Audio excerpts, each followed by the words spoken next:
बिस्मिल्लाहिर्रहमानिर्रहीम अल्लाहुम्मा सल्लि अला मुहम्मदिन व आले मोहम्मद। कुछ डोमेस्टिक इश्यूज़ के ऊपर बात करने का वादा किया था आपसे। बहुत सारे दोस्तों के मैसेजेस आए कि पाकिस्तान की अपोजिशन जमात तहरीक इंसाफ, जिसके हर दिल अज़ीज़ लीडर इमरान खान साहब, जो लोगों के दिलों की धड़कन जिनको कहा जाता है पाकिस्तान में, वो इस वक्त जेल में हैं। तो उनकी रिहाई के हवाले से एक बहुत बड़ी जो एजिटेशन कैंपेन है वो होने जा रही है। तो क्या होगा इसका, और साथ ही साथ जो खैबर पख्तूनख्वा और बलूचिस्तान में, जैसे मैं आपको बताता आ रहा हूँ कि भारत ने किसी भी फॉल्स फ्लैग ऑपरेशन की तैयारी के लिए पाकिस्तान के अंदर अपनी फ़ंडिंग तेज़ कर दी है और जितनी भी टेररिस्ट ऑर्गेनाइजेशंस हैं उनको जो फ़ंड्स देना शुरू किए हैं, तो ताकि वो ज़्यादा से ज़्यादा दहशत गर्दी फैलाएँ। खैबर पख्तूनख्वा में गुज़श्ता कुछ दिनों में दहशत गर्दी के अजीब व गरीब वाक़यात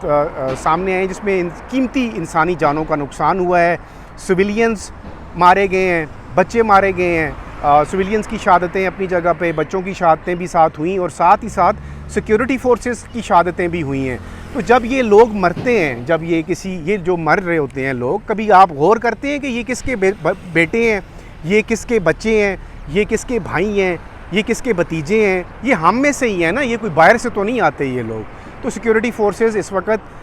इंडियन फंडेड दहशतगर्दी का भरपूर मुकाबला कर रही है और खैबर पख्तूनख्वा के अंदर एक तासर दिया जा रहा है कि ये सिक्योरिटी फोर्सेस जो हैं वो ख़ुद जानबूझकर ये सारे ऑपरेशंस करा रही हैं। अब बड़ा ऑपरेशन होने जा रहा है और इस बड़े ऑपरेशन की रुकावट इस वक्त अगर कोई है तो इस वक्त खैबर पख्तूनख्वा की हुकूमत है। और खैबर पख्तूनख्वा की हुकूमत को जो इस वक्त लीड कर रहे हैं वो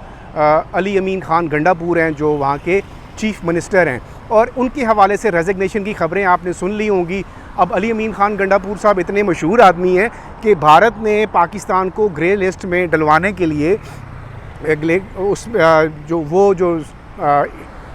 अली अमीन गंडापुर साहब हैं, उनकी स्टेटमेंट को भी वहाँ पर कोट किया। और पुरानी स्टेटमेंट थी उनकी, फिर उनका डिनाइल भी आ गया कि उन्होंने ऐसी कोई बात नहीं की। तो अब ये अली अमीन गंडापुर साहब जो हैं,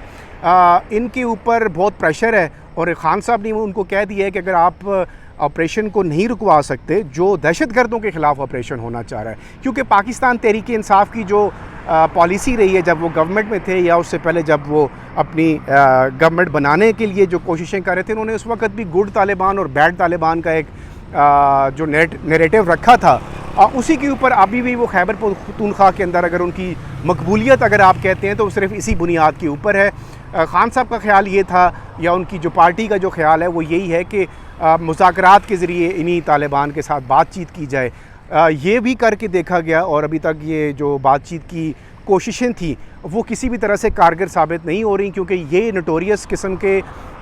मिलिटेंट्स हैं। इनके साथ जितनी आप बातचीत करते हैं उसको ये कमज़ोरी समझना शुरू कर देते हैं और पाकिस्तानी सिक्योरिटी फोर्सेस ने बड़े रिस्ट्रेंट का मुजाहरा किया है। अफ़गानिस्तान के अंदर जो तालिबान हैं, जो इस वक्त गवर्नमेंट के अंदर हैं, जो कभी इन्हीं TTP के साथी भी हुआ करते थे, उनको भी अब ये पता चल चुका है कि जब हुकूमतें बनती हैं, जिस तरह वो अफ़गानिस्तान में अपनी हुकूमत कर रहे हैं, तो अब ये जो TTP के मिलिटेंट्स हैं, जब ये अफ़गानिस्तान के अंदर छुपते हैं तो उनको अब छुपने की इजाज़त ही नहीं दी जा रही, क्योंकि अब चाइना ने बीच में आकर ये बड़ा वाज़े तौर पर अफ़गान गवर्नमेंट को ये बात की है कि अगर आप हमारे साथ ताल्लुकात अच्छा रखना चाहते हैं तो फिर आप पाकिस्तान के साथ मिलकर TTP के उन दहशतगर्दों की पनाहगाहों को अफ़गानिस्तान से रूट आउट करेंगे, ख़त्म करेंगे। तो अब एमिनेंट है इस वक्त दहशतगर्दी के ख़िलाफ़ जो ऑपरेशन है, पाकिस्तान की फ़ेडरल गवर्नमेंट बड़ा सीरियसली सोच रही है, लेकिन उसकी रास्ते में रुकावट जो है वो बन रही है खैबर पख्तूनख्वा की हुकूमत। तो अगर इमरान खान साहब जो हैं वो बारहा अपने तमाम लीडरशिप को ये कह रहे हैं कि हॉस्टाइल रवैया रखा जाए इस्टेब्लिशमेंट के अगेंस्ट, और जो मौजूदा गवर्नमेंट है इसके अगेंस्ट, और इसी रवैये के बायस उनकी रिहाई अभी तक मुमकिन होती नज़र नहीं आती। गवर्नमेंट के ऊपर खान साहब की तरफ से उनकी जो सिस्टर हैं अलीमा खान साहिबा, वो आती हैं और वो स्टेटमेंट देती हैं कि वो उनको किसी किस्म की सहूलत नहीं दी गई। हालांकि एक सहूलत का अगर आप ज़िक्र करें तो खान साहब के पास जितनी सहूलतें हैं, उस वक़्त शायद जो साबिक़ वज़ीर आज़म नवाज़ शरीफ थे उनको तो बहुत ही बुरे हाल में उस जेल में रखा गया था। तो कंपैरेटिवली इनके पास काफ़ी सहूलतें हैं और इसका एविडेंस जो मेरे साथ ही रिपोर्टर्स जो वहाँ पे जेल में आते जाते हैं उन्होंने भी इसका जो जर्नलिस्ट इंडिपेंडेंट जर्नलिस्ट हैं उनके मुताबिक भी ऐसा ही है, और किसी किस्म की ऐसी चीज़ नहीं है जिसके ऊपर ये कहा जा सके कि उनको भूखा रखा जाता है, उनको किसी किस्म की सहूलत नहीं दी जाती। जेल के अंदर आपको अगर बैडमिंटन खेलने की इजाज़त मिल जाए, टेबल टेनिस खेलने की इजाज़त मिल जाए, वर्जिश करने की इजाज़त मिल जाए, खाना अच्छा मिल जाए, तो और मेरा ख़्याल है कि इसके बाद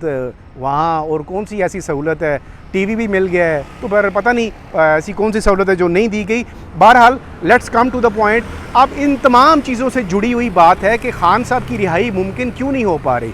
उनकी रिहाई ना होने में सबसे बड़ा जो इस वक्त रुकावट है वो यही है कि वो इस्टेब्लिशमेंट के साथ अभी भी अपनी हॉस्टिलिटी में कमी नहीं लाना चाह रहे, और जो उन्होंने एजिटेशन की कॉल दी हुई है वो तो अब आप सबके सामने आ चुका हुआ है कि पाकिस्तान तहरीक इंसाफ की जो लीडरशिप है वो भी डिवाइड होकर रह गई है दो हिस्सों में। कुछ लोग चाहते हैं कि ये एजिटेशन हो और कुछ लोग चाहते हैं ये एजिटेशन ना हो। फिर अली अमीन गंडापुर जो इस वक्त चीफ़ मिनिस्टर हैं खैबर पख्तूनख्वा के, उनके रोल के ऊपर अगर आप बात करते हैं, जो पिछली एजिटेशंस थी, जो प्रोटेस्ट किए थे पाकिस्तान तहरीक इंसाफ ने और इस्लामाबाद के ऊपर एक जलगार की थी, उसके नतीजे में वो ख़ुद तो यहाँ से भागने में कामयाब हो गए, लेकिन जितने भी PTI लवर हैं जो इमरान खान के साथ मोहब्बत करते हैं, उन्होंने अपनी जानें जो हैं उसमें गंवाई भी हैं और मारें भी खाई हैं, आंसू गैस भी खाया है, और बदतरीन तो जो तशद्दुद उनके ऊपर किया गया था सिक्योरिटी फोर्सेस की तरफ से वो भी उन्होंने बर्दाश्त किया, और उसके बाद फिर वो जेलें भी उन्होंने ही बर्दाश्त की हैं। जो लीडरशिप है वो आपके सामने है, वो उमर अयूब खान साहब हों, वो गंडापुर साहब हों, वो शिबली फराज साहब हों, या दीगर जितने नाम आप ले लें, वो सारे तो अपने मज़े कर रहे हैं। और 9 मई के ऊपर जब जो सज़ाएँ जो हुई हैं इसके ऊपर तो बिल्कुल ही अब तहरीक इंसाफ के अंदर एक नज़रिया सामने आ चुका हुआ है। शाह महमूद कुरैशी साहब वहाँ से ओपन ख़त लिख रहे हैं कि हमें सुलह की तरफ चलना चाहिए, लेकिन उनकी बात कोई नहीं सुन रहा। और फिर अब फूट जो है वो पड़ चुकी हुई है पाकिस्तान तहरीक इंसाफ के अंदर, क्योंकि लीडरशिप का फुकदान है। खान साहब ख़ुद जेल में हैं, अगर वो बाहर होते तो शायद सिचुएशन बहुत मुख्तलिफ होती, लेकिन अब चूँकि वो एक सज़ा काट रहे हैं तो अब लगता नहीं है कि पाकिस्तान तहरीक इंसाफ अपने वो गोल अचीव कर पाएगी जिसके लिए वो कोशिश कर रही है। और उनके गोल यही हैं कि वो किसी तरीके से जेल से बाहर आएँ और आकर अपनी पार्टी को संभालें, लेकिन इस्टेब्लिशमेंट के साथ किसी किस्म की कोई बातचीत नहीं है, कोई बैकडोर डिप्लोमेसी नहीं चल रही। 3-4 महीने पहले खबर आई थी कि खान साहब की रिहाई की बातें हो रही हैं, ख़ास तौर के ऊपर जब ये पाकिस्तान और इंडिया के बीच में जो टेंशन बनी थी उसके बाद ये चांसेस बने थे, लेकिन खान साहब ने वो मौका भी गंवा दिया और वो उन शराइत पर राज़ी नहीं हुए जिनके ऊपर उनको जो है वो रिलीफ़ देने का सोचा जा रहा था। तो अब अगर हम 5 अगस्त की यानी कल की जो कॉल है उसके ऊपर बात करें तो वो ऑलरेडी फ्लॉप हो चुकी है, और पाकिस्तान तहरीक इंसाफ कहीं से नहीं लगता कि एक बड़ा शो करने में कामयाब होगी या लोगों को इकट्ठा करने में कामयाब होगी, क्योंकि जितनी मरतबा भी एजिटेशन की कॉल्स आई हैं लोगों ने भरपूर साथ दिया है। पाकिस्तान के जो तहरीक इंसाफ के जो जियाले हैं वो अपनी जानों पर खेल कर पहुँचते हैं, लेकिन जो लीडरशिप इस वक्त मौजूद लीडरशिप की बात कर रहा हूँ वो किसी भी तरह से पाकिस्तान तहरीक इंसाफ के साथ मुखलिस नज़र नहीं आती। और इसी तनाजुर में अगर आप ये कहते हैं कि अली अमीन गंडापुर साहब, जिस तरह खान साहब उनको कह रहे हैं कि आपने मिलिट्री ऑपरेशन वहाँ पर खैबर पख्तूनख्वा के अंदर नहीं होने देना, तो अगर नहीं होने देना तो ये दहशतगर्दी फिर कैसे ख़त्म होगी। टांग के अंदर, बनू के अंदर जो कल और परसों के वाक़यात हैं, ये पिछले हफ़्ते के वाक़यात हैं, हर हफ़्ते में कीमती जानों का नुकसान हो रहा है। और इस तरह जो दहशतगर्द हैं उनको ये समझ आ रही है कि हुकूमत कमज़ोर है, उनको स्पेस दे रही है और वो दिन ब दिन सिक्योरिटी फोर्सेस के ऊपर भी हमले करते हैं और उनको भारत फंड्स भी देता है और फिर वो सिविलियंस को भी निशाना बनाते हैं। तो अगर वहाँ पर ऑपरेशन ना किया गया तो फिर खुदा न खास्ता पाकिस्तान के हालात पहले से भी बदतर हो जाएंगे। इसलिए अब कम से कम सेंटर के अंदर जो फेडरल गवर्नमेंट है वो बहुत अच्छी तरह से अपनी तैयारी कर चुकी हुई है और ये ऑपरेशन एमिनेंट है, ये बहुत जल्दी लॉन्च होना है। और अगर इसमें रुकावट बने अली अमीन गंडापुर साहब तो यकीनन फिर जो फेडरल गवर्नमेंट है उसके पास गवर्नर राज लगाने का जो इख्तियार है वो भी मौजूद है। और अगर इसी तरह जो तहरीक इंसाफ की हुकूमत खैबर पख्तूनख्वा के अंदर है, उसने अगर फेडरल गवर्नमेंट को मतलब मुल्की मफाद में एक फ़ैसला करने पर अगर रोका तो यकीनन ये गवर्नर राज लगता हुआ नज़र आ रहा है। और आइंदा आने वाले दिनों में अगर ये सवाल जो बहुत ज़्यादा पूछा गया कि खान साहब की रिहाई के हवाले से क्या अपडेट्स हैं। तो इस वक्त ऐसी कोई नवीद नज़र नहीं आती, कोई सूरत नज़र नहीं आती जिससे ये लगे कि खान साहब को कोर्ट्स जो हैं वो रिलीफ़ देने के लिए तैयार हैं या उनके साथ कोई ऐसी डील हो जाएगी जिसके ज़रिए वो बाहर आ जाएंगे। तो फ़िलहाल तो ये जो ऑपरेशन है इस वक्त खैबर पख्तूनख्वा के अंदर, इसको लेकर के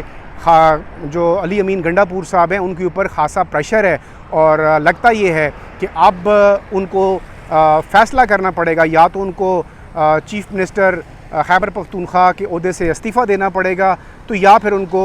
जो फेडरल गवर्नमेंट की डिमांड है और वो नेशनल इंटरेस्ट की डिमांड है उसको मानना पड़ेगा। और अगर उसको वो मानेंगे तो फिर यकीनन जो पार्टी लीडरशिप है इमरान खान साहब, वो उनसे किसी भी तरह राज़ी नहीं रहेंगे। तो गोया मुश्किल वगरना गोया मुश्किल, दोनों सूरतों में अली अमीन गंडापुर साहब के लिए मुश्किलात दिन ब दिन बढ़ती जा रही हैं।